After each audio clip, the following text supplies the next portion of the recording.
কই কোনো বুইড়া পাত্র তোর পাইতেছি না রে। পাইছি একটি সম্ভ্রান্ত পরিবারের অন্ধ মেয়ের জন্য সৎ, নামাজি ও দায়িত্ববান পাত্রের প্রয়োজন। পাত্রের নামে সকল সম্পত্তি। পাত্র গরিব ও মধ্যবিত্ত হলেও সমস্যা নেই। নাম্বারও দিয়ে দিছে। এটা দিয়ে কি হইব? তুই যাবি পাত্র সেবা? আরে না না, এটা হইব না। আমি তোর ভালোবাসি না, বিয়ে করলে আমি তোরই করবো। আমারই তো বিয়া করবি, কিন্তু এখানে তুই যাবি শুধু অভিনয়। মানে আর সকল সম্পত্তি মাইলের নামে একবার যদি বিয়াটা কইরা মায়ের দিয়ে সকল সম্পত্তি লিখা নিতে পারো তাইলেই তো কেল্লা পাতে। তুই কিন্তু সে একটা আইডিয়া দিছিস, কিন্তু এটা করার লেগে তো আমার বিয়ে করা লাগবে। করবি, মন থেকে কেয়ার করবি না। আচ্ছা ঠিক আছে, তাহলে তুই থাক, আমি যাই। হ্যাঁ আমি থাকবো মানে আমিও যাবো। কোনদিন দেখছো যে গার্লফ্রেন্ড নিয়ে বাচ্চা দেখতে যায়? ও আমার রাইখ ওখানে যে অন্ধ মেলা ইটিস পিটিস মারবে, আমি হইতে দিব না, আমিও যাবো। যাবি কিন্তু কেমন? তো যাবো না যাক, আমি তোর বড় বোন হয়ে যাবো। আচ্ছা ঠিক আছে, চল তাহলে। আমার মেয়ে রূপা। জি, অনেক মিষ্টি দেখছি। তোমাদের দুজনের পরিচয়?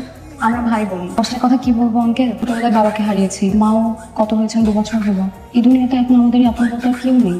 আমার 2 দিন পর বিয়ে হয়ে যাবে, তো তাই ভাইটাকে নিয়ে একটু টেনশনে ছিলাম। তারপর আপনাদের বিজ্ঞাপনটা দেখলাম পেপারে, একটা আশার আলো খুঁজে পেলাম। তুমি কি পারবে আমার এই অন্ধ মেয়েটাকে নিয়ে সারা জীবন কাটাতে? পারবে পারবে আঙ্কেল, আপনারা জেনে অবাক হবেন। আমার মাও একজন অন্ধ মানুষ ছিলেন, মায়ের সকল সেবা যত্ন আমার এই ভাইই করতো। অনেক দায়িত্বশীল একটা ছেলে। এমন কেয়ারিং ছেলেই আমার মেয়ের যোগ্য। কি বলো তুমি? হ্যাঁ, মা, আমি কিন্তু বিয়ের কাজটা খুব দ্রুত সেরে ফেলতে চাচ্ছি। তুমি কি বলো? জি আঙ্কেল, সেটা করলে তো ভালোই হয়। বাবা, আমি একটু ওনার সাথে কথা বলতে চাই। অবশ্যই কথা বলবে মা, কোনো সমস্যা নেই। যাও বাবা, তুমি। আপনি কি আমাকে মন থেকে বিয়ে করতে চান? জি। আমার মতো একটা অন্ধ মেয়ের সাথে কেন সারাটা জীবন কাটাতে চান? আপনার হাসি অনেক সুন্দর। আপনি তো চোখে দেখতে পান না, এই পৃথিবীটা কত সুন্দর কেউ আপনি দেখেন। আপনি যখন বৃদ্ধ হয়ে যাবেন তখন পর্যন্ত আপনার হাতের লাঠি হয়ে আমি আপনার পাশে থাকতে চাই। আপনার হাসি অনেক সুন্দর। বাহ, আপনি তো খুব সুন্দর করে কথা বলেন, বেশ রোমান্টিক আপনি। বিয়ের পরে আমাকে কখনো ছেড়ে যাবেন না তো? না না, আমি আপনাকে কখনোই ছেড়ে যাবো না। কথা দিন। ওয়াদা। মন থেকে চাই এমন একজন মানুষকে যাকে আমি বিশ্বাস করতে পারবো।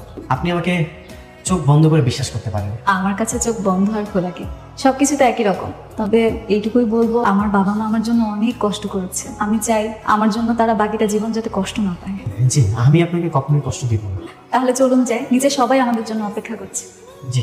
তাহলে কিন্তু ডিসিশন ফাইনাল। আগামী শুক্রবার ওদের দুজনে বিয়ে হচ্ছে। যতদিন ওদের বিয়ে না হয় তোমরা কিন্তু আমাদের এই বাড়িতেই থাকবে। আপনি মুরব্বী মানুষ যেহেতু বলছেন, অবশ্যই থাকবো। আমরা তো হয়ে গেল। আমরা এখন দুই পক্ষ যখন এক বাড়িতে আছি, এটা শুরু করে দেখি। বলো, একটু স্মৃতি নেওয়া শুরু করি। হ্যাঁ, ওদেরকে নিয়ে গেস্ট রুমে থাকার ব্যবস্থাটা করে দেয়া। এমন ছেলে পাওয়া কিন্তু সত্যি ভাগ্যের ব্যাপার। বাবা, ছেলেটাকে এক দেখাতেই তুমি কিভাবে বুঝলে এটা ভালো নাকি মন্দ? মা, ছেলেটা কিন্তু দেখতে শুনতে অনেক ভালো। এক কথায় কিভাবে তোর দায়িত্ব নেওয়াতে রাজি হয়ে ছাড়া ভাই বোনে কি মিল দেখলি। এই যুগে এরকম ছেলে সত্যি পাওয়া ভাগ্যের ব্যাপার।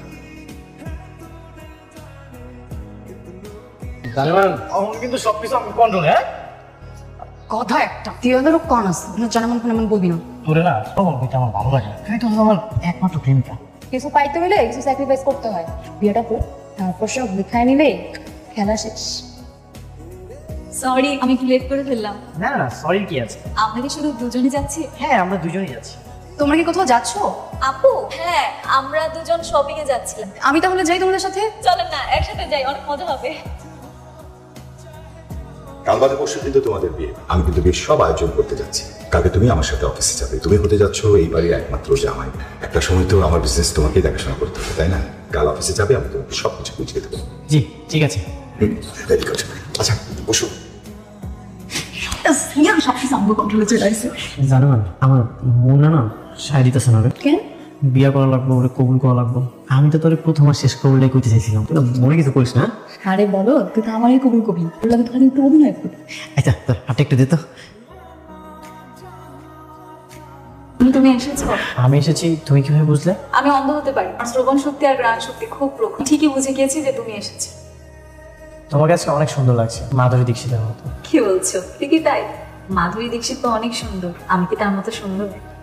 আচ্ছা, তোমার কখনো আমাকে দেখতে ইচ্ছে হয়নি? তোমাকে দেখার ইচ্ছে আমার সারা জীবনে শেষ হবে না, কিন্তু আফসোস আমি কখনো দেখতে পাবো না। না, ওগুলো মানুষের বিশ্বাস করা যায় না, মানে ভিতরে এটাই হবে। আমি আমার স্বপ্নের রাজকুমারকে সবসময় আমার কল্পনায় রাখবো। কি রে তুই? শয়তান, তোর না বলছিলাম আমার থেকে 100 হাত দূরে থাকতে? আমি বাসনে তার সাথে দরজা বন্ধ করে গল্প করোস? আরে ও আমি একটু দেখতে চাইতেছিল আর কি। আমি কেমন বুঝছি, আজকে আমার এখানেই থাকতে হবে। তুই একটা কেলেঙ্কারি মাথায়। না না, তুই কই যাস? এই জায়গায় তুই থাকলে কেমন হবে? যেমন লাগবে, ও কি দেখতে পারে? কে এসেছে? আপু এসেছিল। কি ব্যাপার হিমু, কথা হচ্ছে না কেন? আমার না একটু লজ্জা লাগছে, এই জন্য আমি দূরে বসে আছি। লজ্জাটা কেটে গেলে আমি তোমার কাছে এসে বসবো। ও মা, এটা কেমন কথা? আমাকে লজ্জা পাওয়ার কিছু নেই, আমার কাছে এসে বসো। তুমি এখন ঘুমিয়ে যাও, আমার লজ্জাটা কেটে গেলে আমি তোমার কাছে এসে বসবো। আচ্ছা ঠিক আছে, আমি ঘুমিয়ে যাচ্ছি।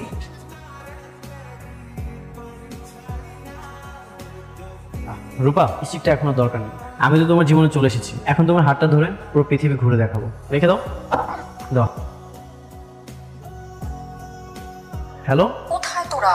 আমি একটু লেক পারে আসছি। রূপা লেকটা একটু দেখতে যাচ্ছিল, তো এই জন্য ওকে এখানে ঘোরাতে নিয়ে আসলাম। ভালো করে ঘুরা, রোমান্টিক রোমান্টিক কথা ক, যেন 2 দিন পরে নির্দ্বিধা স্ট্যাম্পে সই করে দেয়, বুঝছোস?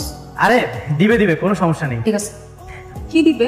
ছুটি, আমার আপু ফোন দিয়েছিল, আমাকে জিজ্ঞাসা করছিল তোমার বাবা আমাকে কবে ছুটি দিবে। আমি যাবো তো, এই জন্য আর কি। এই কথা, আমাদের অফিস মানেই তো তোমার অফিস, কি ছুটি দিবে? তোমার যখন খুশি যেতে পারো, সমস্যা নেই। ঠিক আছে, বুঝতে পেরেছি। আমার তোমাকে দেখার খুব ইচ্ছে। তোমার মতো ফেরেস্তার মতো একটা মানুষকে একবার হলে যদি দেখতে পারতাম, যে আমার মতো একটা অন্ধ মেয়েকে ভালোবেসে তার জীবন সঙ্গী হিসেবে বেছে নিয়েছে। তোমার মনটাই এত সুন্দর, না জানি তুমি দেখতে কতটা সুন্দর। ইস, আমার যদি সেই ভাগ্যটা হতো, কোনদিন যদি তোমাকে আমি দেখতে পেতাম। ওই যে ওদিকে চিয়া পাখি উড়ে যাচ্ছে। যদিও তোরা আর উপরে একসঙ্গে দেখে আমার অনেক হিংসা লাগতেছে, কিন্তু কি আর করবো, কোনো মেনে নিতেছি। তোমার তো কয়েক দিন, তারপরে তো খেলা শেষ। জানো, রূপার লোক এতদিন থেকে একটা জিনিস বুঝতে পারলাম, এই পৃথিবীতে সবচেয়ে অসহায় ওরাই, যাগো চোখের দৃষ্টি নেই। এই পৃথিবীটা কত সুন্দর, কিন্তু যাগো চোখের দৃষ্টি নেই, ওরা কিন্তু দেখতে পারে না। হয়েছে হয়েছে, তোর আর উপন্যাসের মতো ডায়লগ দেওয়া লাগবে না। আপডেট কি? তুই কি তোর প্রেম ভালোবাসা দিয়ে ওর বিশ্বাস অর্জন করতে পারছোস? আচ্ছা চলো, আমরা রাস্তাটা পার হই।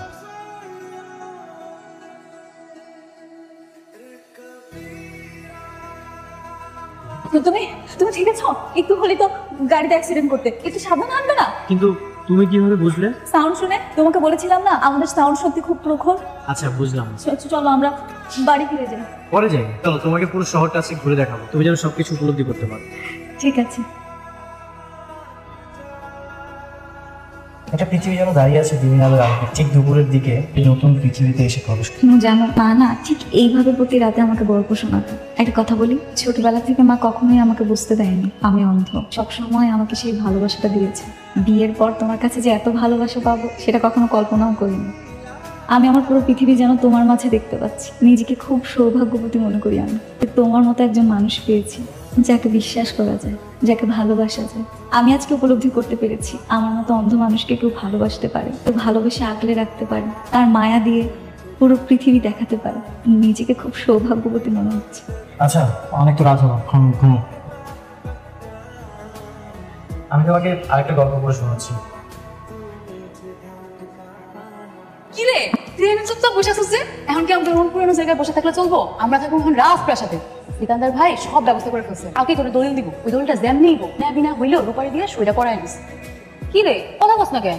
দেখ সোনালি, আমার মনটা না সাই দিতেছে না। হ্যাঁ, এটা অন্ধ, আমরা অনেক সরল। সম্পত্তিগুলো এইভাবে লিখে নেওয়াটা কি ঠিক হইব? কি কইতেছিস এখন? এখন নীতি টিতির কথা বলে লাভ নেই, একটা আগায় গেছি আমরা। সব নীতির কথা বলে এখন প্ল্যান ব্যস্তাইস না। সুযোগ আসছে, সুযোগ এখন কাজে লাগা। ঠিক আছে, তোর কথা আমি সব বুঝতে পারছি, কিন্তু দেখ এতদিন আমরা বাটপাট দুর্নীতিবাদ লগে আমরা প্রতারণা করছি, তো রূপা মায়েরা না একটা ভালো রে। এই মেয়ের লগে কি বুঝছি, আমার নিয়ে তোর এখন কোনো প্ল্যান নেই। চাইতেছিস সব সম্পত্তি একা ভোগ করতে। তোর তো এখন বিয়ে হয়ে গেছে, তুই এখন চাবি আমার নিয়ে এখন ভাবতে সব সম্পত্তি একা ভোগ করবি, আমার ভাগাই দিয়া। আরে না না, তুই কি কইতাছস? আচ্ছা সব করে দিব। সত্যি? ঠিক আছে, প্রমিস দে। রূপা, জি, বসো, তুমি এখানে বসো। কিছু বলবেন? আচ্ছা, কিছু কাগজে তোমার সিগনেচার লাগবে, তুমি কি করতে পারবে? হ্যাঁ পারবো তো। কোথায় সাইন করতে হবে বলো? তুমি আমাকে বলে দাও কোথায় কোথায় করতে হবে, আমি সেখানেই করে দিচ্ছি। আচ্ছা, আরেকটা জায়গায় সিগনেচার করতে হবে, আচ্ছা এখানটাতে। ঠিক আছে। আচ্ছা, তুমি আমাকে জিজ্ঞাসা করলে না কোথায় কোন পেপারসে সিগনেচার করতেছো? কেন জিজ্ঞেস করবো? নিশ্চয়ই কাজের কিছু হবে। তুমি পড়েছো না, আমি তোমাকে অনেক বিশ্বাস করি। বিশ্বাস করি বলেই তো তোমাকে বিয়ে করেছি ভালোবেসে, সারাটা জীবন একসাথে থাকতে চাই। তুমি পড়েছো না, তুমি পড়লেই হবে। আমি জানি এটা নিশ্চয়ই আমাদের অফিসের কোনো প্রয়োজনীয় দলিল হবে। ঠিক বলেছি না হিমু? কি হিমু, কথা বলছো না কেন? আচ্ছা, তুমি এখানে থাকো, আমি একটু আসতেছি। আচ্ছা তাড়াতাড়ি এসো। কি রে, হইছে? কথা বলছ না কেন? এই যে অবশেষে আমরা সাকসেসফুল। আমরা এখন সব সম্পত্তির মালিক। আমরা এখন রানীর মতো আয়েশ করবো, রাজা রানীর মতো, বুঝছস? সুযোগ বুঝা রান্না ওগুলার সবগুলার বাইক থেকে বাইক করে দিবি। এবার এটা আমার কাছে। ধর। এটা কি করলি তুই? আমি পারতাছি না রে, ওগুলোকে প্রতারণা করতে আমি পারবো না। ওই পৃথিবীতে আইসিরি, কিন্তু এই পৃথিবীর আলো কিছুই দেখে না। যে মানুষটা এই পৃথিবীর আলোই দেখে নাই, ওরা এই ধোকাটা দিতে না আমার আমার মনটা সাই দিতেছে না। মন সাই দিতেছে না, তাই না? ওই তুই তো পরিবর্তনই হবি, তাহলে আমার ভালোবেসে বিয়ে করার শব্দ কেন দেখেনি? আমার সময়গুলো কেন নষ্ট করলি? আমি তো এতদিন অমানুষ আছি, অন্ধ আছি। এগুলো যদি আমি আগেই উপলব্ধি করতাম তাহলে আমি কখনোই পথে আইতাম না। আসলে তুই কি ভাবতেছস আমি খুব ভালো করে বুঝছি। সত্যি করে কত তুই মায়ের প্রেমে পড়ছস না? তোর মতো নিষ্ঠুর কোনো তো ভালোবাসা নাই। ও বুঝছি, তোর এবারে জামাই বাচ্চারা তো সব সম্পত্তি তোর একারই হইব, আর আমি রাস্তার মেয়ে রাস্তায় চলে যাবো। আমি সোনালি বাইসে থাকতে এটা হইতে দিব? আমি বাইসে থাকতে এই সম্পত্তি যদি আমার না হয় আমি তোর হইতে দিব না। আমি এখন নিচে যাবো, নিচে যার আসল পরিচয় তোর প্ল্যান এগুলো সব সবাই কয়ে দিব।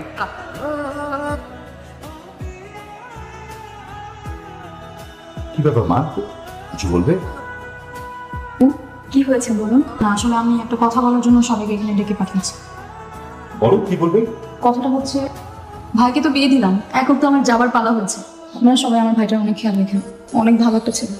আচ্ছা সে মা এত তাড়াহুড়ো করা কি আছে, কয়েকটা দিন থেকে যাও। না আঙ্কেল, অনেক কিন্তু হলো।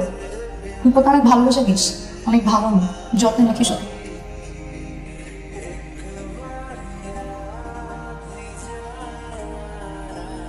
কি তুই কই যেতেছিস? তুই না সবকিছু করে দিতে চাইছিলি, এখন না করে দিতে কই যেতেছিস? হয়ে কি লাভ? তোরে ভালোবাসা বিয়ে করে সংসার করার জন্য তো এতদিন ধরে সংগ্রাম করলাম। সেই তুই কি আদৌ আমার আছিস? এখন তো মনে হচ্ছে সব সম্পত্তি পাওয়ার পরেও তোর ভালোবাসার কাছে আমি হারিয়ে যেতাম। মানে আমি হারিয়ে গেছি তোর সততা, তোর পরিবর্তন আর রূপার প্রতি তোর ভালোবাসার কাছে। আমি না জানি না আমি কি করতেছি। তয় আমি তোরে ভালোবাসি, আমি তোরে ছাড়া না থাকতে পারবো না। চল আমি তোর লগে চলে যাবো। চল। রূপা কষ্ট পাবো না? পারবি রূপারে কষ্ট দিয়ে আমার নিয়ে যেতে? দেখছিস, এটাই বাস্তবতা। কিরে চুপ আছিস কেন? আরে তুই ভালোবেসে ফেলছিস রূপারে। রূপাই তোর সত্যিকারের ভালোবাসা। ভালোবাসার কষ্টটা না হয় আমি পাই, ও না পাই। তোর সাথে আমার একদিন রাস্তায় পরিচয় হয়েছিল, আজ না হয় সব রাস্তায় শেষ হোক। ভালো থাকিস।